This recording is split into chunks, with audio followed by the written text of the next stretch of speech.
talked a little bit about Phase 3, and now it's 10 days until it's coming out. With that being said, we do have some more info on this phase as well. So we can take a look at the brand new Warcraft video, Phase 3 preview. I guess we'll know a little bit more about Phase 3. It's a 25-minute long video, so I mean, hopefully they have a little bit of information to go through here. Hi everyone, I'm Claystone, Associate Production Director of WoW Classic. Welcome to our Season of Discovery Phase 3 preview. As our team has shared in the past, we have been blown away by the reception to Season of Discovery, and we're so excited to share this sneak peek at what's ahead with you. So with that, let's take a look at what we'll be covering today. We'll kick things off with raid information. Okay, let's take a look at what we know so far. At the moment, we're going from level 40 to level 50. We know Sunken Temple is coming. They haven't clarified, they might in this video, but Sunken Temple, one of the raids in Phase 3 was going to be a 20-man raid. Now, that being said, we might get slapped with both a 20-man raid and a 10-man raid. That was the ultimate copium for me personally. So, like, Sunken Temple could be 10-man, and then 20-man Scarlet Halls. I think, though, like, Sunken Temple will be 20-man. We'll know more about that here. I'm hoping we see something. I hope they address the leveling length and pace from 40 to 50. Because that takes time. 40 to 50? If you're like a regular player, that's 3 to 4 hours per level. That is 30 to 40 hours of gameplay to get leveled up, in one phase, by the way, per character as well. And then I also really hope, because I was hoping for Dual Spec in Phase 2, I hope we get Dual Spec in Phase 3. Information. Then, a preview of rune abilities, followed by our PvP updates, changes and additions being made to world events, a look at what's coming to professions, and close it out with a very important system update, and more, which you're definitely going to want to stick around for. Alright, so just like last time, some disclaimers. We're going to put the build up on PTR soon to check our era and hardcore realms, but like all the other phases, Phase 3 of Season of Discovery will not have a PTR for player testing. Still, there will be some data mining that occurs in advance of the launch.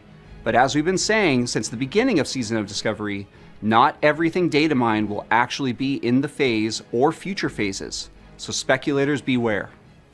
And conversely, there's more to discover in this upcoming phase and beyond than we're going to talk about ahead of time, and we want your feedback.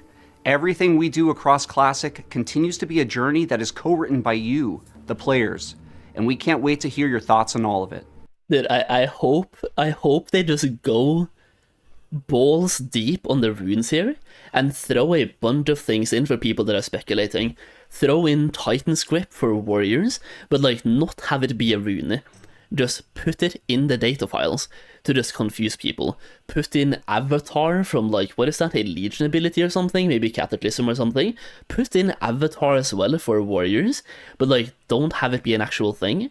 But have it put in there as a rune, so people can start going absolutely ridiculously ham on the forums and on Reddit being like, oh no, warriors are getting Avatar, Titan's Fury, or Titan's Grip, oh no, my class is ruined, my class fantasy. Would be great. Just go absolutely ridiculous on what they put in there. Because I mean, data mining is going to happen anyway. The more things they put in to throw people off, the better. Alright, so I'm sure it is a total surprise that absolutely no one saw coming that the Temple of Atal Hakar, aka the Sunken Temple, will be our new and first 20-player level up raid. This raid is jam-packed with 8 bosses, tons of new items including new item sets, new and revamped epic drops, and up-leveled and rebalanced quest rewards. This is also when the level 50 class quests come online, which will provide a wide array of powerful items for each class. Jumping into a quick preview of a few of the bosses, the first boss in this raid is Atelarion, a massive berserker troll that acts as a bit of a janitor, cleaning up or potentially eating any person or thing that happens to fall down from the atrium above. If the fall doesn't kill you, this guy definitely will. Next up, we have a brand new boss, the Festering Rot Slime. This engorged, gelatinous monster inexorably patrols one of the outer rings of the Sunken Temple, consuming any wandering adventurers hapless enough to cross its path. A bit further into the raid, we have Jamal An and Ogam, a priest and an undead avenger, utterly dedicated to seeing the blood god Hakar return to the mortal world.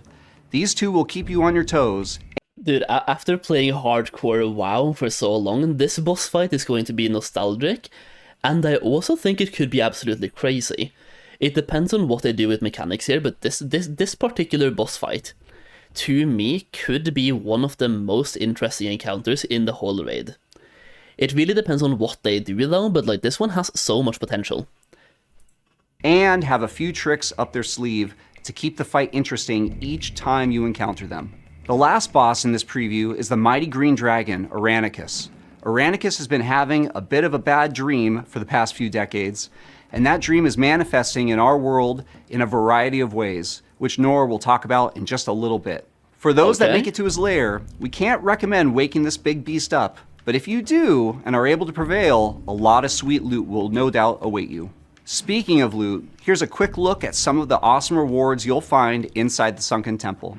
First up, we have a new take on the Drakestone item with a new shadow held in the offhand. It's a rare item held in the offhand, increases damage done by shadow spells by up to 23, and arcane. Now specifically only shadow and arcane. Okay. Arcane mages back on top, baby, and then increases damage and healing done by every single spell category by 7. 23 though for shadow and arcane. Arcane spell damage variant. Next up is a rather unique weapon. Yes, it's an axe gun. Shamans and paladins have felt left out for quite some time when it comes to having ranged weapons, and short of Egan's blaster, there's not much for them. Now, you too can have a gun. Wait, what was the... Fire the gun axe at your target, dealing 122 to 158 fire damage and an additional damage over 10 seconds. It has a 1 minute cooldown though, but it's like, this is supposed to be a ranged weapon then, or like a melee weapon with a ranged on-use effect. Also notice the speed, 3.3, 47.4 damage per second, 18 strength, 15 stamina. I would say that looks pretty good. There's not much for them. Now, you too can have a gun that you can swing like an axe or shoot like a gun, with a cooldown of course. It's unfortunately a bit slow on the reload. Lastly, we have a quick look at our tier tokens. Similar to AQ40, we'll have 2 different tokens with several classes on each. We really like the token system in Nomergon, but it sometimes felt a bit bad to be rolling against the entire raid whenever one dropped. So now we'll have 2 different tokens, and multiple will drop on each boss that can drop set tokens. And here's a quick look at some of the epic rewards.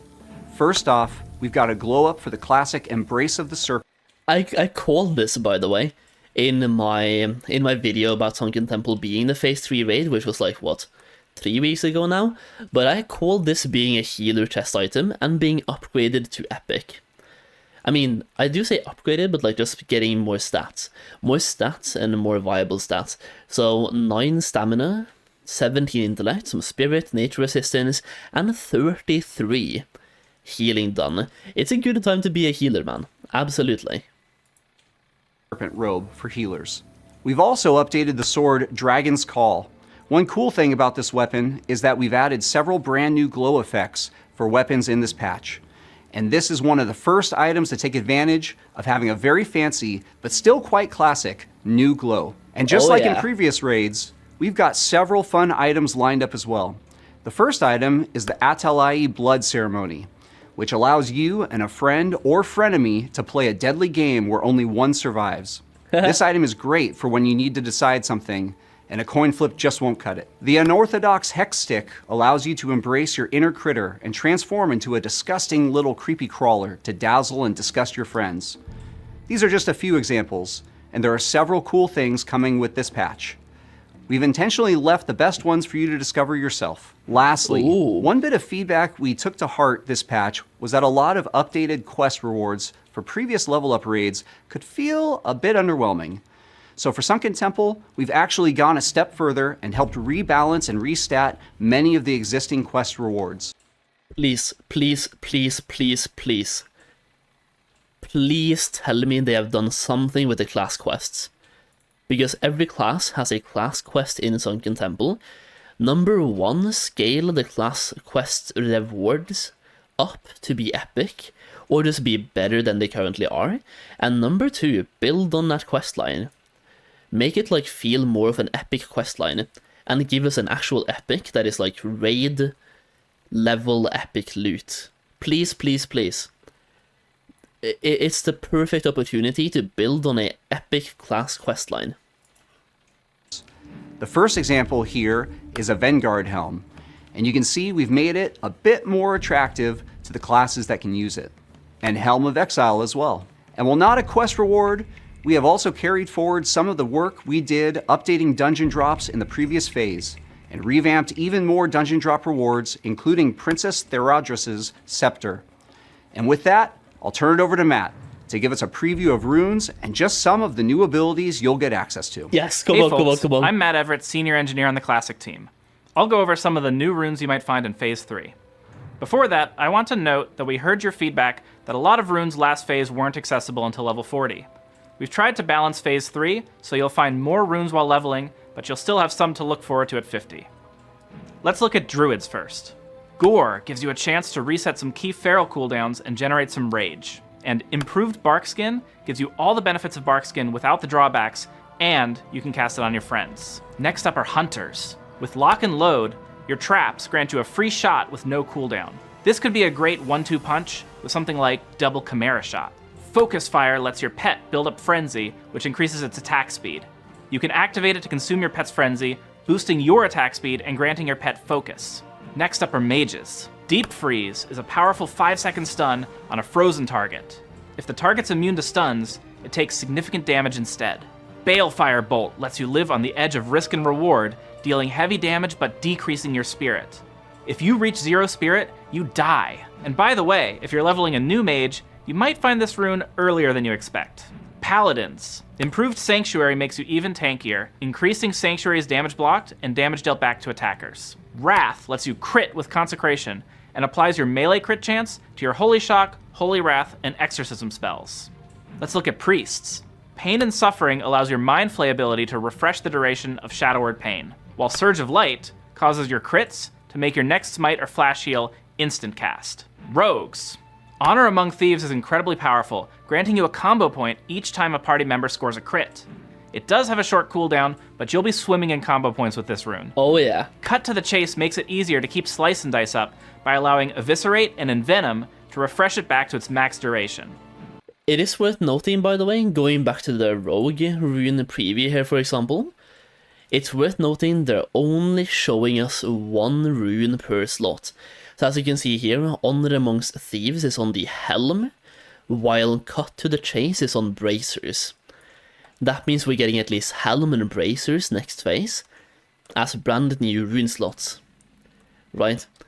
So they're only showing us 2, but there's probably more like between 4 and 6 for every single class. So to me, the Mage one, for example, was a little bit underwhelming. I mean, Deep Freeze is cool if you're playing Frost and you're doing PvP, but as a Fire Mage, it's really underwhelming. That being said, there could be some cool stuff left because they're only showing us 2 out of either 4 or 6, maybe even 8. Right?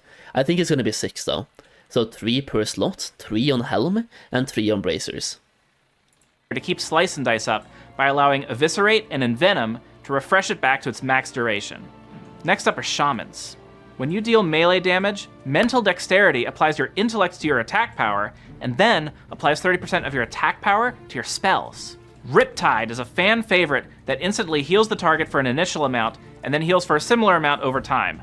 When you chain heal a target with Riptide active, it gets consumed to power up the chain heal. Warlocks. Pandemic makes damage over time spells even more overwhelming by letting them crit. With this rune, you can summon the iconic Felguard to supplement your stable of demon pets. The Felguard is a powerful melee damage dealer capable of both tanking and dealing out serious punishment. He's not the only new demon you can summon this phase, but I'll let you discover that on your own. Warriors. With Taste for Blood, your rend damage lets you use Overpower once per 6 seconds. Sword and Board gives your Devastate and Revenge a chance to reset Shield Slam's cooldown and make it cost no rage. This time, Warriors get a bonus rune. The much requested Gladiator stance lets you live that Sword and Shield Gladiator fantasy. This increases your damage when wearing a shield, as well as letting you use abilities from other stances at the cost of survivability. This is one we've really been looking forward to bringing to the season, and we can't wait to see what Warriors are able to do with it. I love watching players work together to find all the new runes each phase, and I'm looking forward to this one. Up next, Nora will... Gladiator stands, baby. And you're right, that might mean Infernal. That might indeed mean Infernal. For a Warlock.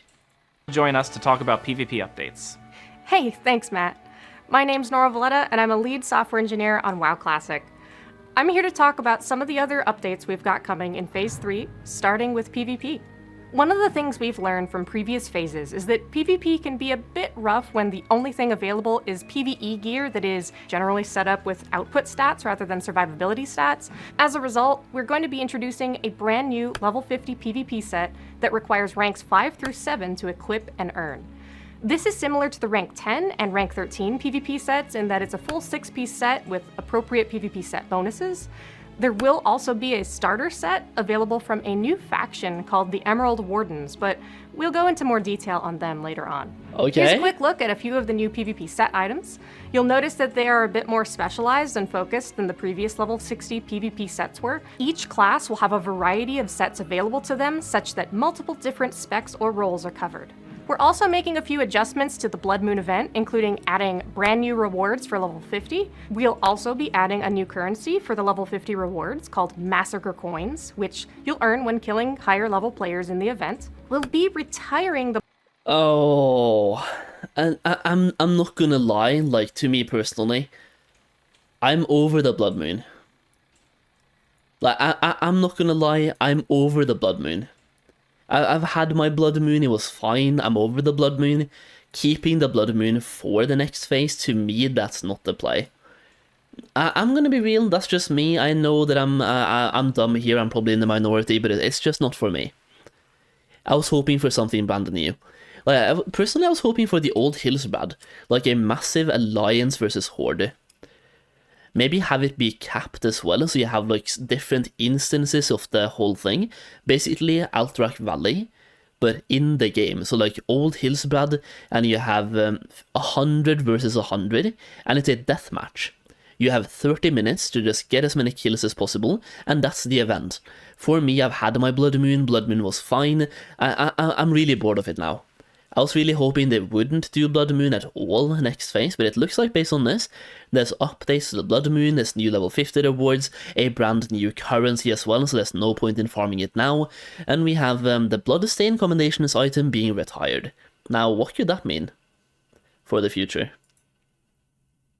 The Bloodstained Commendations that are currently available from the Bloodcoin vendor. Any existing commendations that you have will still function after the patch, but don't hold on to them forever. They will expire after 2 weeks. We think it's okay if you're able to bank these now to give you a bit of a leg up on PvP ranking at the start of the next phase, but we don't necessarily want you to be able to hoard enough coins to get you all the way up to rank 14 later on. Well, existing commendations will have a real world duration of 2 weeks once 1.15.2 is released. So they're being retired, but you can pre-farm them now, and they go away 2 weeks after the release of the next phase. So I mean, part of your phase 3 prep then should be to farm that. Should be. When that rank becomes available. We'll have a new PvP Honor Consumable token for level 50 as well, purchasable with the new currencies. And how about some gear? Here are a few of the new items available via the Blood Moon event in Phase 3. Do note that the Headhunter's Barbed Spear is a warrior-only weapon. We also realize... Wait, Headhunter's Barbed Spear. Warrior only. Libram of Draconic Destruction.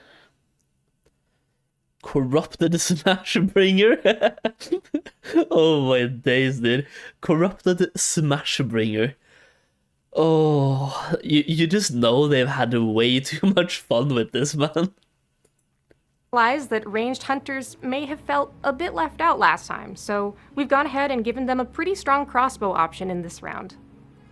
Well, Phase 3 of Season of Discovery will soon be upon us, and with it comes new loot, new opportunities to gain experience, and new adventure. Let's take a quick look at our new PvE world event called Nightmare Incursions. Picture, if you will, the 4 emerald portals scattered across Azeroth. At this point in history, the Dragons of Nightmare, Terrar, Ysondra, Emerus, and Lethan have not yet arrived to spread their terror.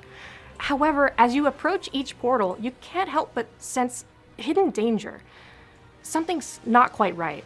Those brave enough to enter an emerald portal will be plunged into a realm seeping with corruption and overrun with dragons, treants, and other poor souls driven mad by the corruption. But beware, not all foes are alike. Some enemies can be defeated by a single seasoned adventurer, while others are perhaps too powerful to be faced alone. Nightmare Incursions offer repeatable PvE content for levels 25 through 50. To check it out, simply enter one of the 4 emerald portals located in Duskwood, Ashenvale, Hinterlands, or Feralus. This is a great new opportunity to earn experience, and those who choose to jump in and fight the corruption will have the chance to earn reputation with an all-new faction called the Emerald Wardens. With great danger comes great rewards. The Emerald Wardens will be very grateful for your help and will be offering a selection of choice new items to sweeten the deal.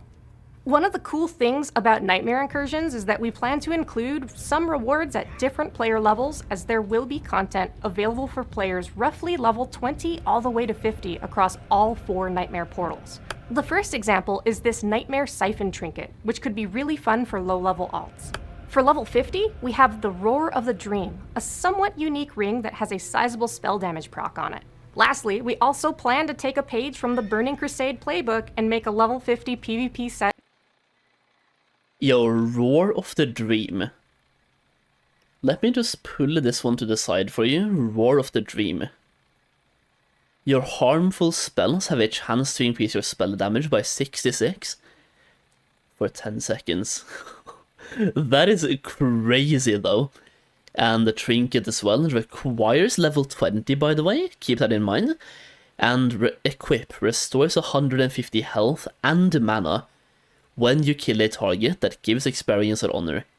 For anyone leveling alts. That is insane. And you can do those Nightmare Incursions while leveling. Say what you will, I think that's great, by the way. That means if you're brand new to the game, you haven't joined SOD yet, you can literally do Phase 3 content while leveling. It's not like you have to level up to level 40 and then play the game. You can literally play Phase 3 and work on your level 50 rewards from level, what did they say, 25 plus, or is it like all the way? Either way, you can do it while leveling, right? So you're leveling, getting experience, getting rep, and working towards your level 50 prebis, all at the same time. I think that's fantastic. Available at Honored with the new Emerald Wardens faction. This set isn't as powerful as some of the other PvP item rewards we plan to add this phase, yeah, but that's fine. It's a good stepping stone into the better items later on. With the launch of Phase 3 comes a host of interesting new updates to professions. Continuing on from the first 2 phases, we'll be introducing a new quest chain to give players access to new nightmare armaments, crafting recipes, as well as some fun things for engineering, enchanting, and alchemy. We've also learned a few lessons from the previous... Wait? They didn't show any though. They didn't show anything. But reusable alchemy flasks. Did anyone else see this? New epic shoulders, engineering bracers, engineering pogi boys, and reusable alchemy flask. I mean, I'm an alchemist. I'll take that. Enchanting and alchemy. We've also learned a few lessons from the previous phase of professions, so the cost to access the recipes will be essentially free in terms of raw gold, and the cost of the recipes that Ziri offers in Gnomeregan are going to be decreased as well, in case you want to buy additional recipes. Oh yeah, so like, okay, apparently, so if you want to have your prebis, or your bis from phase 2, like, for example, if you want to have the tailoring helm, then don't get it now. Like, if you want to have the tailoring helm that I have right here, don't get it now, just wait then. Well, unless you have the recipes already, just get it now. But if you don't have the recipes, just don't buy them until phase 2, until phase 3. Because as she just said, they will decrease the price of the recipes. Okay. I mean, First of all, good. Number two, I don't know how people will react that have just bought their recipes. It feels like little bit of a slap in the face. It's like the people that bought their mount for 100 gold early in phase 2, and then suddenly they slash the price in half. It's a good change, but I don't know how people that already bought their recipes will react to it, right? For completion, or you have an alt that wants to snag the recipes for themselves. We think gold sinks are important and are going to explore different ways later on to do that are not so directly on the critical path of gear progression. Here's a quick look at a few of the crafted items you can make this phase. There are many more across various professions and for various specs and roles. As you can see, some of these items offer interesting new on-equip effects which are applied while you're under the... Okay, so profession updates. I'm gonna move this to the side, by the way, but look at the male shoulder first. Male shoulder, stamina, intellect, increases damage and healing done by 14, also gives you some mana, and equip, damaging spells have a chance to increase your spellcasting speed by 10%. This has no effect outside of areas that is under the influence of the nightmare. Now, Sunken Temple would be influenced by the nightmare, right? I'm not crazy there. I think Sunken Temple, because of it has to be. Just makes sense. So incursions and Sunken Temple. Then we have the wrist for leather. 9 strength, 14 agility, 8 stamina. Channels the power of the void, granting immunity to fear for 15 seconds. Ooh, okay. And then we have shoulder pads of the deranged. I'm personally guessing that is tailoring. I mean, it says right there, man. Requires... Okay. This one is important, by the way. Requires tailoring 250. So, I mean, maybe we won't be able to go all the way to 275 or to 300 next phase. Requires tailoring 250. I think that might be an important clue here, boys. 15 stamina, 13 intellect, 13 spell power, and also damaging spells have a chance to increase your spell damage by 30, and a chance to dodge by 2%. I guess like Wall of Tanks, right? Makes sense. And once again, no effect outside of areas under the influence of the nightmare. So incursions and Sunken Temple. Influence of the nightmare. If you'd prefer to stay nightmare free, we've got some cool new items such as the void-powered Slayer's Vambraces, which can grant you immunity to fear for 15 seconds. We do plan to allow you to pick up specializations this phase, as well as allow you to level to 300 in each profession. Additionally, we've damn it, dude. They just talked about it, man. Come on, dude. Okay. Professions uncapped in phase 3, level all the way to 300. There we go. Profession specializations will also be available, several new specialization quests and recipes, okay? And more to come at level 60. I would hope so. I would really hope so. But professions all the way to 300, that is pretty massive.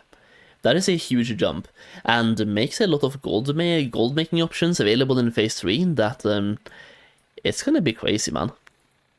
Added a few new surprises here. For example, we are adding a quest to allow you to get additional potion, elixir, and flask procs when crafting those types of consumables. You'll also have to do a little bit of legwork to unlock these things, but the benefits should be well worth it. Yeah. The lion's share of our new toys involving professions specs will be coming after level 60, and we have some very cool things planned there to allow you to make the most of your professions. Well, that's bad though? I disagree. I disagree a lot because they're adding a barrier to entry. I think that's good. They're basically giving us the Alchemy Transmute Master or Potion Master or Elixir Master that we had in TBC, right? Where we have to go through a quest line to get that, which we also had to do in TBC, is literally taking a part that people really enjoyed in TBC and Wrath and putting it into Classic. And for people making potions, elixirs and flasks, it adds a barrier to entry to make profit. A barrier to entry will help you make even more gold as well. That was a lot of updates. I hope I didn't forget anything.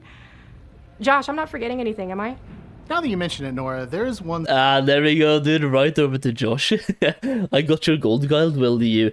I got your gold guide. Will you upgrade it along the way? Yes. And most of the updates for me are happening on Discord because, like, Blizzard are making updates to the game all the time. So when it comes to what I'm updating the guide with, it's usually the profitable crafts, recipes to obtain, profession stuff, and gold farms for the guide itself. Now, most of the farms are already available in the guide, and most of the actual updates happen in video format and on the Discord server, so make sure to join the Discord after buying the guide, which you get access to. And for people that haven't bought it yet, there's a link in the chat and also down below where you can check it out if you haven't. It's like a full-fledged gold making guide for Seasonal Discovery and Classic WoW, where, I mean, so far I've made, what is it, 9.5k in Phase 2, which is a crazy amount, by the way.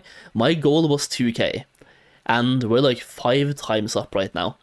Absolutely crazy. Josh about to drop a bomb? Really? Okay, I mean, let's check it out, man. Small system update you might have missed. But first, hi, I'm Josh Greenfield, Senior Hello. Game Producer on WoW Classic. So there is one small system change coming, and honestly, the update is so minor we almost didn't mention it, because we didn't think anyone would really care, but since we're all previewing things, we figured we might as well. So, in 1.15.2 with Phase 3, you may happen upon a dashing dwarf from a faraway land that has one very special talent that he wants to share with you, for a small fee, of course. Actually, to be a little bit more specific, To be fair, we already knew this, or we didn't really know. But I had a strong feeling, and I said this when they didn't come out with Dual Spec in Phase 2, I said they're 100% doing it in Phase 3. So first of all, I was hoping for this to happen, I was very sure for this to happen, and there we go. All you need is a sack of 50 gold pieces, and to have reached at least level 40. Okay, so the two requirements here to get dual talent is level 40 and 50 gold. Alright, nice. he has 2 sets of special talents to share. Like I said, we were pretty sure this wouldn't be a big deal to most players. We probably should have just left it out of the presentation entirely. So, Yeah. with that, we're approaching the home stretch, but we've got a tiny bit more to discuss, and we want to take some time to cover a few other miscellaneous topics, commonly asked questions, as well as a quick look at how things will start to shape up at level 60. So let's jump right into that. So the first topic here is world buffs. As with the previous phases, we'll continue to allow you to use the previous world buff up through the current max level. The new raid, Sunken Temple, will also include a new world buff. We'll also be making some rather powerful consumables available for exchange on a certain NPC using materials found in the Sunken Temple raid. Ooh. These are spiritually similar to the Zanza elixirs that you could obtain by exchanging items found in Zul'Gurub. They're quite powerful, so you'll definitely want to bring them with you to the raid when you can. Also, as with previous phases, we did want to clarify that bankable, repeatable turn-in items will not function to allow you to level quickly from 40 to 50. For anyone who put their gold into this, by the way, Agrand tweeted about this about a month ago, when it came to the ways to underwater pouches and troll necklaces, and to anyone who has my gold guide, for example, I shared those tweets, saying, do not buy these unless you plan to flip them on people that have no idea about them not working. Repeatable experience turn-ins will not work. We really love the preparation aspects of original WoW, and things like pre-questing are great, but being able to bank hundreds or even thousands of repeatable quest turn-in items to get multiple levels right when the phase begins is not going to be supported in this or any phase going forward. To be clear, this includes things like Marks of Honor, Wastewander water pouches, and the troll necklaces from the hinterlands. One of the big lessons we've learned in Season of Discovery is how tricky it can be to balance the level up journey and the outdoor world, but What about the waylaid supplies? What about the waylaid supplies? Because they nerfed the experience in Phase 1 from the old supplies, but they buffed the new ones. So at the moment, the new ones gives you like, what, 3,000 experience or something by default? Between 2,500 and 3,000 or something. What if you stock up on those? Right now you can have 12 unique ones. Like you can have 12 waylaid supplies. But if you actually fill them up, you can have more than 12. So unless they nerf the experience there or do something, that could be one way that people just hoard a bunch of experience. And I shouldn't really have put that out there, should I? I don't know. To also encourage players to play multiple characters. It's tricky to manage, especially against a seasonal backdrop where the content phases are relatively short by World of Warcraft standards. To help out with this a bit, we introduced a very powerful Discoverer's Delight XP buff at the midpoint of Phase 2. And while that was effective at increasing the speed at which you could level alts, it didn't really help to reduce the fatigue that came with leveling your first main character. By way of a compromise, in Phase 3, you will earn 50% additional XP from all sources from levels 40 to 49, and this will be active right when Phase 3 goes live. This is just to give a slight nudge right away. It will still be a sizable number of hours to hit 50, but this will help move that along without feeling like you're either just flying through zones or conversely in danger of running out of quests. They're actually like letting us level 50% faster at launch. I'm not gonna lie, I really like that. Because leveling from 40 to 50, I talked about this at the beginning of this video in the stream, it takes like 3.5 to 4 hours per level on average for like the normal person going through the levels, right? Could even be more, like at least 4 hours on average to level up here, if you don't have rested. So like keeping 50%, I think that's a good thing. Otherwise, leveling takes you 30 to 40 hours from level 40 to 50. Now, some of us will level faster than that, some of us will level slower than that. How long do you think you will spend going from 40 to 50? Let me know in the chat, how long do you think you'll spend? I mean, with 50%, I think this should be doable in one sitting. Yeah, I'm not gonna lie, this should be doable in one sitting. If questing is your preferred leveling method. Note that the 100% buff from 1 through 39 will remain in place as well. Overall, we think that these buffs are a decent solution, but they aren't what we consider to be ideal. We're going to carry a lot of what we learned forward if we do something like this again, and maybe look at other adjustments we can make to help smooth the leveling curve in general. Additionally, as with Black Fathom Deeps before, Gnomeregan will give a sizable amount of XP for each boss kill, so continuing to run that with your guild will be a worthwhile activity when it is available to you. On the same token, we see Nightmare Incursions as a good quick way to get a good chunk of XP if you find yourself wanting a change of pace from your normal leveling routine. There's a lot of repeatable content. So, I mean, for me, the rough plan as of now would be to do a Gnomeregan to begin with, to both get loot and experience, plus it takes like, what, half an hour, 30 minutes? So Gnomeregan into a Ironforge teleport, hand in quests, just a couple of them. Actually, maybe not even Ironforge teleport, just Hearthstone somewhere. Because my plan would be to do Cathedral until level 41, 42. I think 42. Then hand in quests, and then start doing Zul'Farrak. That's like a rough outline of my plan at the moment, I think. I might even drop the Gnomeregan and just to do SM farming, it really depends. I'm a mage, if I can solo farm Cathedral, that would be insane. If I can duo farm, that's also insane. Now, I think I'll be 3-man farming though, we'll see. That gives experience there. As for the raid release and lockout schedule, we've been thinking a lot about this, and we've decided to shift Sunken Temple to a weekly lockout, and it will be available right at the release of Phase 3, kind of similar to what we did with Gnomeregan in Phase 2. Players will have 5 full days. Oh, thank you. Oh, thank you. The raid will have a 1-week lockout. Like, on one hand, I've really been enjoying the 3-day lockout, but that's also in a 10-player raid. If I'm gonna keep being a guildmaster and Sunken Temple goes to be a 20-man raid, having the weekly lockout just makes it so much easier to find a day that fits literally everyone. And then do the raid. Because on a 3-day lockout, you can never have like one set raid day. Even like 2 set raid days would be difficult. Because it's a 3-day lockout. It's not just twice per week, it's like Monday, then it's Monday, Thursday, Sunday, Tuesday, Friday. It's like 3-day lockout. 1 week lockout will be great. I do hope they give us more loot to kind... Yeah, we will be very generous with drops to compensate the fewer total of lockouts available in the phase. I think that's great. Give us like basically twice as much loot. That way we get geared just as fast, but we don't have to raid every 3 days. I think that's great. If they balance this out, that would be perfect. Lockout, and it will be available right at the release of Phase 3, kind of similar to what we did with Nomergon in Phase 2. Players will have 5 full days to hit level 50 if you want to try and get in a raid during that first lockout, and then the raid will work like any other weekly lockout, resetting on Tuesday or your normal regional lockout day. We decided to make this swap for a few reasons. First, we've gotten feedback from players saying they would like to have a bit more consistency with their raid schedule, and with the raid size going up to 20 players in this phase, being able to plan long-term is even more important. Yeah. We'll also talk about this a little bit more in the next few slides, but we're also thinking ahead to what the raiding landscape will look like once we hit level 60. That also informs this decision. Lastly, on this topic, we will be sure we are being generous with drops to compensate for this change. That's a good segue to talk about level 60 in-game.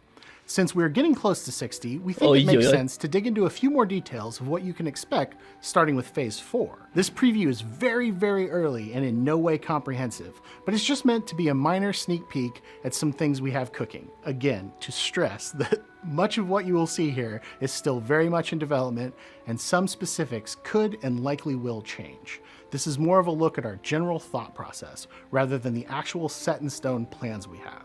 As we alluded to a few slides ago, we plan to standardize raid lockouts from level 50 and beyond to a weekly reset. This includes things like Zul'Gurub, Ruins of Anchorage, and Onyxia's Lair. We also want to assure with our itemization updates, many of the items, even in early raids, remain relevant for a pretty good long time.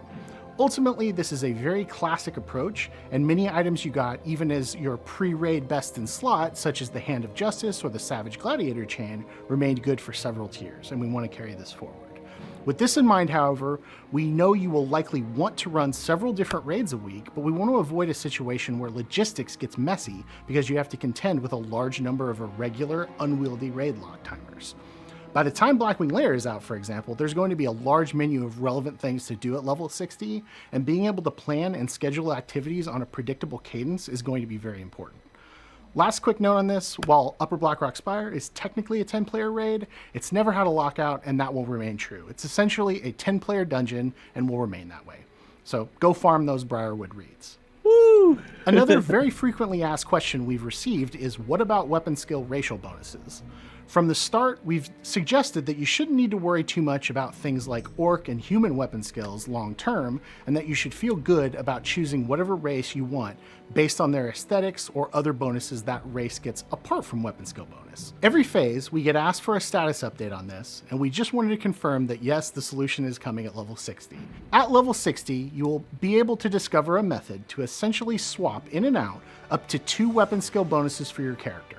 So, for example, if I were a Troll Fury warrior and I had a mace and a dagger, I could swap my passive bonuses to +5 maces and +5 daggers. Please note that these weapon skill bonuses do not stack with each other or with a certain race's normal passive weapon skill bonus. So in the same scenario, if I were a human warrior, I already get +5 maces from my racial skill, so instead I might want to use +5 bows and +5 daggers so that maybe my bow skill had a better chance to hit if I was pulling higher level mobs. Okay. Just like your racial skills, however, these passives will stack with any weapon skill you gain from items, such as Obsidian Edge Blade or Mallet. Yeah, but like, what about other racials? I'm guessing they're gonna be, priest racial spells. But like, what about other racials? Because now suddenly you would rather want to be Horde than to be Alliance for PvE. Because then you can be like an Orc and you can have Berserk while also having Sword Spec. To get +5 swords, right? Like a human would. So then you would have Berserk, you have Sword Spec. So being Alliance is suddenly the bad faction here, or what's happening? Why don't we get Berserk? If they get our weapon skill, where's my Berserk? Maladath, Ruined Blade of the Black Flight. These unlockable passives will be available right at level 60, and while there will be a short discovery to unlock them, everyone who wants them will have access to them early on. Continuing that line of thought, yes, priests will also be able to unlock other races' unique priest spells as well, such as Devouring Plague and Fear Ward. We don't want to spoil how this will work just yet, but just like weapon skill, This will cause drama? Absolutely. Like, I already hate this. The fact that, like, once again, I think this is a great thought. It's a great idea. I don't like the way it's being done, though. Because now suddenly, like, everyone who picked Alliance or PvE, the top guilds, they will now have to go Horde. To have, like, you can have Shamans on the Horde side, which absolutely, they're ridiculous right now. You can have Berserking while also having, for example, Sword Spec, or Axe Spec, or Main Spec, or whatever you choose humans for. You can now have that. You can have like Dagger +5, Sword +5, Axe +5, Mace +5 as anything. But we as humans, we don't get the Berserking from a troll, or we don't get, what's it called, Blood Fury or something from the orcs. We don't get those. I want those. We do get asked about this a lot and wanted to confirm that this was also coming and would be available early on at level 60. There will also be discoveries tied to accessing these spells as well. So this is the last big item in our level 60 preview, and we think it's the most impactful, as items are obviously going to be a major focus of the new level 60 endgame. We're essentially totally revamping tier sets to add multiple variants for different specs and roles that each class can fill.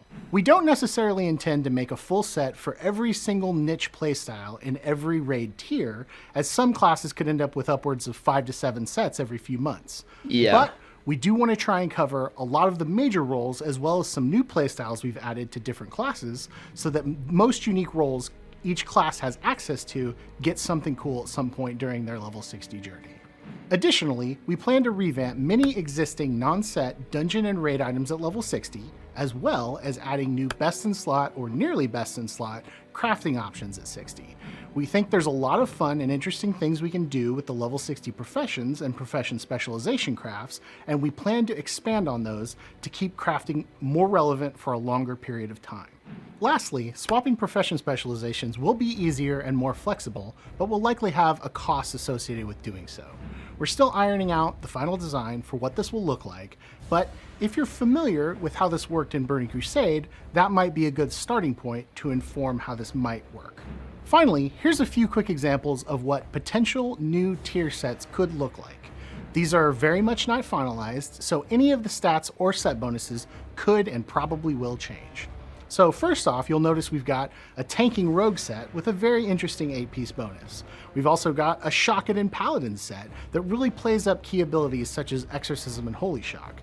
Lastly, we have a Boomkin set that really leans into some of the bonuses we've recently added to Moonkin form. Again, these are somewhat early on, rough draft versions of some of these items, but we think being able to make exciting new variations of these iconic item sets is very cool, and it's going to be a defining feature of the level 60 endgame. So with that, we're done with today's presentation. Thank you for bearing with us on this one, as it was a long one. We've had a blast on this wild season of Discovery journey with you so far, and we honestly can't wait to get Phase 3 into your hands, as well as provide a bit more information on Phase 4 as we start getting a little bit closer to that. As always, we want to express a heartfelt thanks from the WoW Classic development team. Thank you for playing with us, thank you for the feedback, and thank you for the participation in helping us develop this season. We'll see you again when Season of Discovery Phase 3 goes live shortly. Thank you again, and goodbye. Okay, what do we think about that, boys? What do we think? That was a lot of info for Phase 3, though. I don't know what to feel about, this is like Phase 4 talk, but I don't know what to feel about everyone getting access to like +5 skill in weapons, but Alliance not getting access to Berserk and Blood Fury. To me, that's weird, and I suddenly feel like Horde is getting a lot of the love, Alliance is getting none of the love, if that makes sense. It's weird, kinda weird, but overall, massive W. Overall, massive W. Dual Spec talent, everything. Let's reroll Horde. Dude, me and Risk literally talked about this today at the gym. Actually, though. Not rerolling, but leveling a Horde character. Overall, I think it's great. I don't think you should think about that. Long way away from P4, I'm sure they'll do something about it. I hope so. And, I mean, they will. People are going to complain on the forums, and they have to listen. They have to.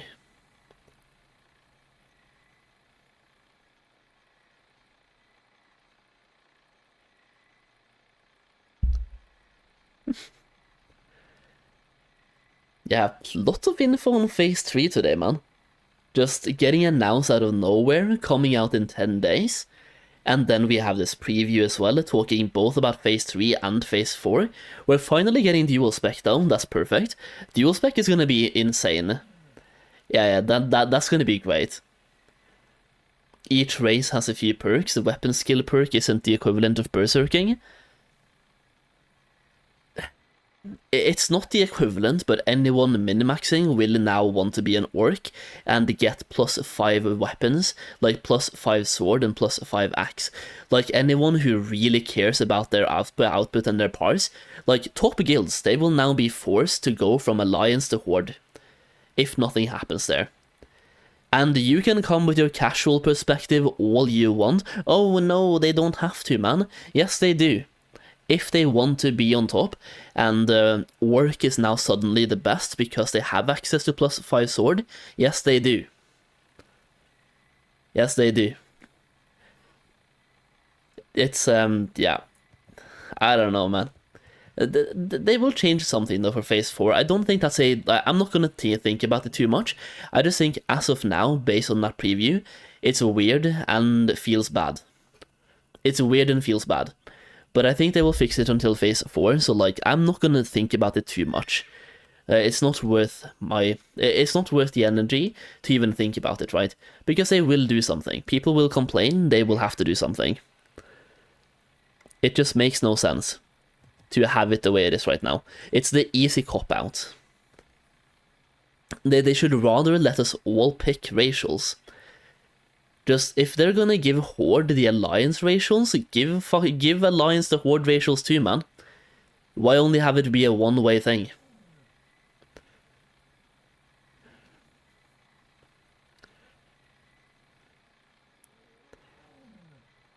I do get what you're saying though, but I also get what I'm saying. Right? I do get what you're saying, but I also get what I'm saying.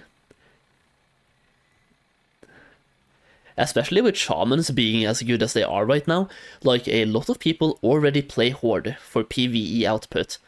If you've gone into logs like Ret Paladins, they give 100 mana back to their people. Shamans give 40,000. Like, the difference between a Ret Paladin and a Shaman, when it comes to the mana they give back to the casters, it's 40 times. It's a 40 times multiplier difference. So it's like, already the gap between being Horde and Alliance, in terms of like being top end, it's closing. It's already really close. Maybe even like, depending on what you play, maybe for melee it's still better to be Alliance, and for casters better to be Horde. I don't really know, but the gap has definitely closed a lot. And now the gap shifts more to Horde being better.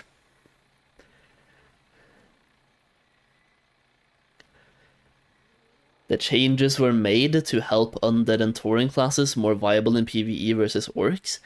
I don't really have enough knowledge to comment on this topic. I will just say, from my point of view, from my perspective, it's weird. From my point of view, but once again, that's a whole different discussion for a whole different day, and it's something I'm not going to think about, not going to waste my energy about, because they will do something about it until Phase 4. It's just, we leave it there, yeah? We leave it there. I think Phase 3 is going to be fun though, and it's coming out way sooner than I was expecting. I can't wait. It's going to be great. I just rhymed. Good stuff though.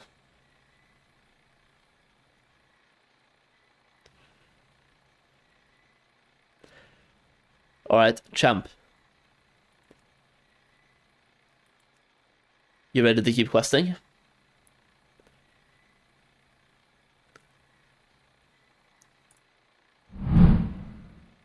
Let me turn this over, and please don't go to boost time point of view. I'm going to be so sad. Okay, thank you. Great.